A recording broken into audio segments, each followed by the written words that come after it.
Remakes and remasters. These aren't new concepts. We've seen tons of PlayStation 2 remasters ported to the PlayStation 3, and of course we saw many more PS3 remasters ported to the PS4. Everyone seemed to be in agreement that these allowed gamers to experience their games with better resolution and possibly better frame rates, so it was a win-win. But what happened when PlayStation 5 came into the scene and started handing out remasters to some PlayStation 4 games? Well, then everyone loses their minds. And you know what? There is some valid reasons to this. We all know the PlayStation 5 is fully backwards compatible with PS4, and tons of games received patches, free updates, that boosted performance and resolution for PS4 games when running on the PS5. Games like 2018's God of War and Ratchet & Clank.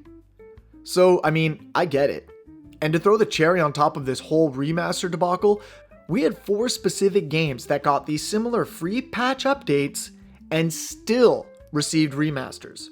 Listen, I know that this is all old news, but I want to talk about it. So today I'm going to rank these 4 first-party Sony games that were patched for PS5 backwards compatibility and still received those remasters to PlayStation 5. We're also going to cover one other bonus game that is a bit of an outlier, but I can't resist talking about it, so you'll see soon enough which game I'm talking about.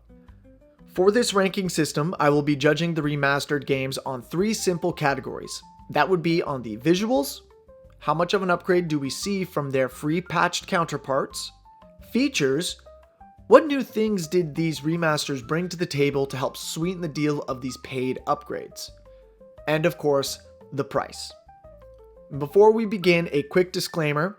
This should go without saying, but this is just my ranking list. If you have other opinions and your list looks different, that's great. Be sure to post it in the comments because I want to see it. We're here to talk about video games. It's not that serious. It's all for fun. So without any further delay, let's get into our games. First up, we have one of the first few games that received a beautiful patch for the PlayStation 5. And that would be Sucker Punch's Ghosts of Tsushima. An incredible game and absolutely gorgeous. My first playthrough of this game was fully on the PlayStation 4 Pro, and I loved every minute of it. But once it was announced that there was a new patch running the PlayStation 4 game at 60 FPS on PS5 using backwards compatibility, you bet your butt I dove right back in. This was a game I was more than happy to play twice in quick succession. So how does it look? Well, like I mentioned, the PS4 version opened that frame rate to 60 FPS for buttery smooth gameplay, and it also saw the game default to its resolution mode that was playable on the PS4 Pro. This gave us the best of both worlds, great detail and higher resolution, and an oh-so-smooth frame rate. Because you were running the PS4 game on the PS5 with its SSD as well, you did see a small bump in overall loading times too, so hey, that's great, I'll take that. This was all fine and dandy, and also absolutely free, I might add. Thank you, Sucker Punch. So when it was announced that a native PS5 version was releasing known as the Director's Cut, playing with higher resolutions at 60 FPS, I think we all collectively scratched our heads. Like, don't we already have that right now for free? But let's be fair. What does Ghost of Tsushima's Director Cut do differently? Well, this is going to be a common theme to a certain degree, but it doesn't do a whole lot. The resolution is checkerboarded to resolve a cleaner 4K image in its resolution mode, but I think you would have to be straight up pixel peeping to truly see the difference from PS4 resolution mode on PS5 and this Director's Cut version. I would say we aren't seeing a massive jump in the visuals from our PS4 version to Director's Cut. The cutscenes do run in-game now. This did allow the developers to provide a proper lip sync mode for those who wanted to play with the Japanese voiceover, so that's pretty cool. Let's move on to the features now, shall we? The biggest benefits you get with the Director's Cut is harnessing the full power of that PlayStation 5 SSD. Loading is lightning fast. With a quick fade of the screen, you're in. And as someone who loves the DualSense controller and its haptics, I was pretty happy to have those added to the experience as well, feeling the tension of the bow and the jot of your horse as it sprints alongside the grasslands. It never gets old. These features are all nice to haves, but the big thing we got with the Director's Cut release was the addition of a new story DLC, that is the Iki Island expansion, exploring a separate contained story on a nearby island of Tsushima. This DLC, it's pretty great. It's more of the same, but with how fun it is to play Ghosts of Tsushima, that's not a complaint at all. This DLC is the whole reason I made the upgrade to the director's cut. Sure, it's available for PS4 users as well, but if I'm already paying for the DLC, I may as well get the upgrade too. And this actually perfectly segues into the final category, price. The cost of upgrading to the director's cut is probably the most convoluted pathway we will see on this list, and I'm very happy to report that the others are a bit more straightforward. But here's a quick breakdown. If you own the PS4 Standard Edition and want to move to the PS4 edition of the director's cut, you're looking at $20 USD. But if you're going from PS4 Standard to the PS5 version, you're looking at $30. But let's say you already own the PS4 director's cut and then want to go to the PS5 director's cut, well, now you're only looking at $10. And then, of course, if you want to buy the director's cut brand new for PS4, it's $60, and then for PS5, it is a full $70 game. And I might add, it is still at a full $70 unless it goes on sale. Now, I can see why they have so many upgrade options here, but my goodness. Also, having that PS5 version be a full $70 USD game really upset people at the time of its announcement. And you know, while that's upsetting, I'm over here crying in Canada. These games are $90. So, yeah, ouch. Anyways, let's wrap this up. Ghost of Tsushima's upgrade to PS5 was not game-changing, with the PS4 version being perfectly serviceable on PS5. But the big saving grace for this whole thing, in my view, is the inclusion of the DLC. While $30 may be a little steep, it was an easier pill to swallow knowing I was getting more PS5 benefits and a new story to explore. So for those reasons, we're going to give Ghost of Tsushima's director's cut a B. Next up is Naughty Dog's The Last of Us Part 2. This PlayStation 5 patch came a little late in the game, but it was welcomed no less. Similar to Ghost of Tsushima, we got the game running on its PS4 resolution mode, which sets it to about 1440p, and it unlocks the frame rate to 60 frames per second.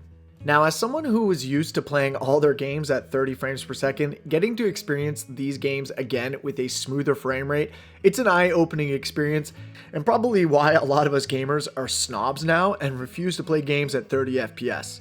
We have seen that the grass is much greener on the other side. With The Last of Us Part 2 already running amazing on the PS5, what did the remaster really update? In the visual department, unfortunately, it didn't bring much at all. This game seemingly runs at the exact same 1440p mode with 60 frames per second. I myself remember purchasing the upgrade and playing a couple chapters thinking to myself, this doesn't look that different. Honestly, I'm not sure what I was expecting. The game already looked incredible. But then I upgraded to the PlayStation 5 Pro, and this remaster also got a Pro enhancement patch. Here's what I'll say. Using that AI upscaler from the PS5 Pro PSSR to upscale the game, we suddenly got a very, very crisp and very sharp 4K image with that 60 FPS. And I will say, it looks pretty damn good. Definitely noticing a difference from that one when compared to the patched version of the PS4 disc on PS5. Now, I know not everyone has a PlayStation 5 Pro, so I know I'm only speaking to a small minority here, but this patch did bring a worthwhile update. Maybe not a $700 console worthwhile update, but you know, I digress. I think this release is maybe more about the features that it includes. You see, The Last of Us 2 Remaster came in with some additional gameplay modes. Most notably, you could play the Lost levels. These were levels cut from the game. Think of them like deleted scenes. You also had an expanded free guitar play mode using the touchpad to strum a guitar and mix up some music. And you know, these are cool enough, but for most it only served as a short novelty. I think the biggest addition was the no return mode, a roguelike experience where players could choose a character, gather resources, and survive rounds of enemies leading into a boss fight. I myself played a couple rounds of this and found it to be fun. One thing I do love about The Last of Us is its combat. Unfortunately for myself, this also proved to be more novelty, as after a couple rounds, I didn't really find myself wanting to return to the no return mode. No pun intended. So I'm going to be honest, I was going to grade this release a bit lower, but very recently, like a couple weeks ago, Naughty Dog actually updated the remaster again. And with this update, they included another game mode called Chronological Mode, letting you experience the story of The Last of Us Part 2 in a linear fashion. I know many people took issue with the story and kind of how it was structured, so having a story mode like this could very well fix that barrier for many players. I myself, I enjoy the story of The Last of Us Part 2. So have I played through the chronological mode yet? No. Will I? Damn rights I will. Moving on to the price of this remaster, it is definitely less offensive as well, as upgrading your PS4 version only runs you about $10 USD, and to purchase a physical copy of the disc or digital version, it's only $50. So having these additional gameplay modes, in my opinion, are the real reason to upgrade to the remaster. If you are someone who could care less about them, then stick with the PS4 version and enjoy 1440p at 60 FPS on the PS5. For me, having that linear story mode, DualSense haptics, fast loading, and of course the PS5 Pro patch for a small $10 upgrade fee, it does elevate this remaster release. I was going to give it a C, but for these reasons, we're actually going to bump it up and place it in B. Moving on to our next game we have here, of all the games that received these 60 FPS patches, I can't think of one more deserving than Guerrilla Games' Horizon Zero Dawn. This game required quick fire, dodging, setting traps, hitting canister off machines, and let me tell you, this game felt so much better at a higher frame rate. Similar to the others, the game rendered at its PlayStation 4 Pro resolution mode that's using that checkerboard rendering to bring this beautiful game to a near 4K image. It's amazing stuff, and honestly, looking at it, it's kind of hard to believe this game released in 2017 and still looks this incredible. So we have the game running at near 4K 60 FPS on PS5, but Sony got to do what Sony got to do. And they had to release a remaster of Horizon Zero Dawn. For this release, many people were rolling their eyes at this one, and honestly, so was I. That was until it came out. Because I'm gonna say it right now, this is one of the few remasters for me that blurs that line between remaster and remake. The upgrade to this remaster is pretty stark, with whole new lighting rig added, new assets, completely overhauled facial capture in dialogue scenes. This is the first remaster we have that presents a tangible difference and brings it more in line visually with its predecessor, Forbidden West. I absolutely love the visual overhaul. Of course, we have that beautiful 1800p resolution in performance mode with 60 FPS, mwah, chef's kiss. And walking around in this world, comparing the PlayStation 4 version to the remaster, it's a big difference. This game also later was updated to feature VRR support, unlocking the frame rate even further, and it got a PlayStation 5 Pro patch, so you got an amazing crisp 4K image with a full 60 FPS experience. In the features department, we got all the wonderful PlayStation 5 stuff. Haptics, SSD loading, yada yada. But a big thing they brought over from Forbidden West was a lot of the accessibility options that can improve the gameplay experience. This remaster also included the Frozen Wilds DLC, which is fun, and a kind of challenging DLC. Maybe it was just me, I'll be honest, I'm not the greatest at these games. But the big kicker in all of this is this game offers a similar upgrade path to The Last of Us Part 2. For only $10, you are getting a definitive Zero Dawn experience with more than a worthwhile visual upgrade.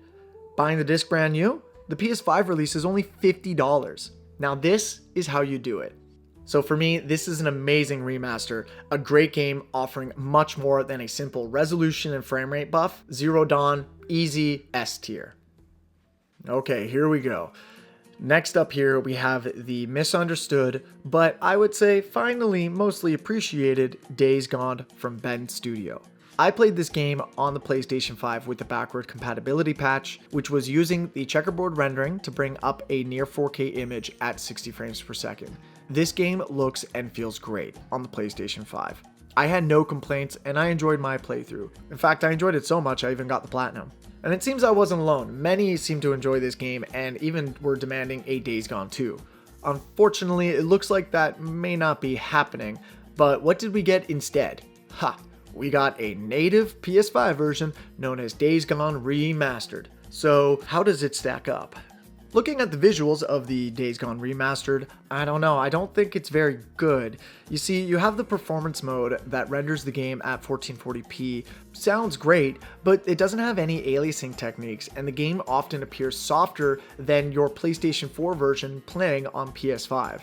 Of course, you could go full 4K with the resolution mode that it offers, but that locks the game to 30 frames per second, and there is no way we are doing that.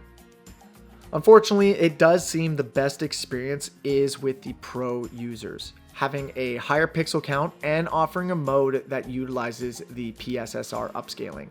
The PSSR version probably brings in the sharpest image with that 60 FPS frame rate, but we do get a bit of the AI upscaling fizzle and noise that can accompany these things sometimes.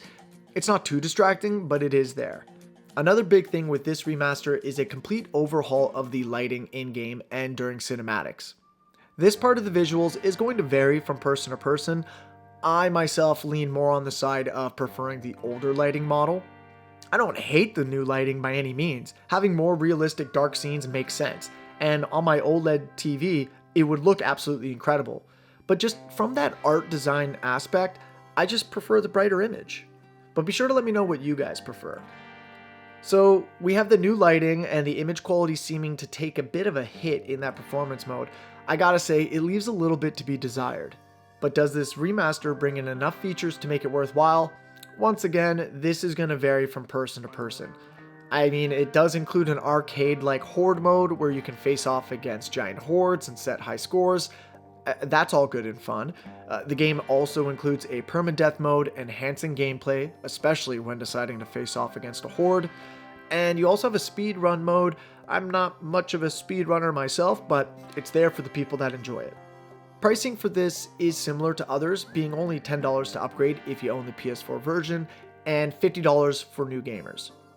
This remastered release at the time of this video also has yet to see a physical release, and as someone who is big on physical media, I was very, very disappointed by that. So I'm just going to quickly set the record straight. I think Days Gone is a great game, and if you've never played it, give it a try. But unfortunately, when you're comparing the remaster to its PS4 counterpart on the PS5, the visuals are just taking a hit for me. The pixel count, the not as sharp image, it's a real bummer. Sure, you have the inclusion of those new game modes, they're fun and notable, but you know, I just don't find that this remaster offers a similar or a better experience than your PS4 version running on PS5. So for all these reasons, we're going to be a little nice here for Days Gone, and we're going to place it in C. Now finally, we have reached the end of our list and our final game.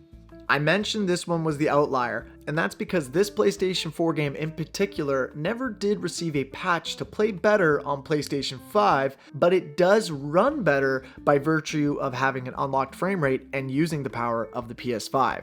Now this matters because it offers a better experience when playing the older game on the newer hardware, similar to the other games we've been looking at. Which game am I talking about? Any guesses? To round off the list, we are looking at none other than Supermassive Games' Until Dawn. This game was released on PlayStation 4 with an output of a 1080p resolution, but the frame rate, for some reason, it was unlocked, and it remains to this day. Obviously, having this unlocked frame rate would work out for us in the end, but on PlayStation 4, this game ran absolutely terrible. Jumping from 40 frames per second down to 20 frames per second, it was all over the place. Having the fixed camera angles during game definitely helped a lot, as you wouldn't feel those frame drops like you would in, let's say, an action game or an FPS. But during cutscenes, woof. Plugging it into your PS5, however, you got that full HD 1080p output, and it wonderfully locked to 60 frames per second. And my word, does it feel good to play, and it looks good to boot. Honestly, being 10 years old, sure, it has some age in its visuals, but if you ask me, it holds up incredibly well. Alright, so fast forward years later, this game gets a movie adaptation. Okay, well, not maybe an adaptation, as the movie tells a different story, but you know what? We had a movie titled Until Dawn. So what should accompany a movie release? Well, how about a brand new shiny version of this PlayStation 4 gem? Simply titled Until Dawn. For the PlayStation 5, this title definitely serves more as a remake than a remaster, with the developers Ballistic Moon bringing in a complete and total visual overhaul of the original PlayStation 4 release. We are talking lighting changes, new animation, a free third-person camera, say goodbye to those fixed set camera angles. This was really presenting itself as a totally new experience. An experience that would have been enticing to me had it not released in a cluster fire state. So if you lived under a rock and aren't aware, this remake was made using Unreal Engine 5 and was released with more than a couple graphical issues. First off, the game capped itself to 30 FPS. Already, not a good start. And secondly, the game appeared to be straight up broken. This footage is taken during Digital Foundry's coverage of its release, and yeah, that's not good. I gotta say, on its own, the game does look amazing. The upgraded models and shadows, they do shine. It's just such a shame that the game was plagued with so many graphical issues at its release. Of course, we're gonna ask, how is the game now? It has been patched and it is in a better state. It even has a 60 FPS performance mode, although I'm not really sure how well it sticks to its 60 FPS target. And the changes to the camera and lighting was, and I think still is, polarizing to lovers of the original. So with these changes, obviously your mileage will vary if you prefer the look of this remake or not. In regards to its features, other than some modern accessibility options and some new locations with collectibles, the game is for the most part a one-to-one. No new gameplay modes, just the story remade in Unreal Engine 5. But moving on to the price of this game, being looked at as a full remake, there were no upgrade path options, forcing all gamers to pay a $60 USD price tag. So clearly this one release is contentious. I myself do enjoy the visual overhaul. It just sucked that the game had some performance issues, and with the developers of the remake, Ballistic Moon, also shutting down, it's likely this game won't be seeing any further updates, so that's pretty regrettable. With all this being said, it's just tough to justify the purchase of a whole new game when I have a perfectly great PlayStation 4 version running at a locked 60 FPS on my PS5. And so for all these reasons, the Until Dawn remake is going to be going in C. Now remember, this is all just my opinion, it's my personal list. If you're someone who really enjoys the Until Dawn remake, sound off in the comments, let us know. Give it an A if you like, give it an S. I'm not your dad, I can't tell you what to do. So there we have the list, everyone. Remember, let's all be nice in the comments. We're all friends here. I want to know your tiered list for these 5 games. And also, tell me what you think of these remasters in general. Do you think they are worth the small priced upgrade? Thanks for watching the video. Be sure to hit like and subscribe if you want to show support. It helps out a lot. I'll catch you all in the next video, and as always, happy gaming.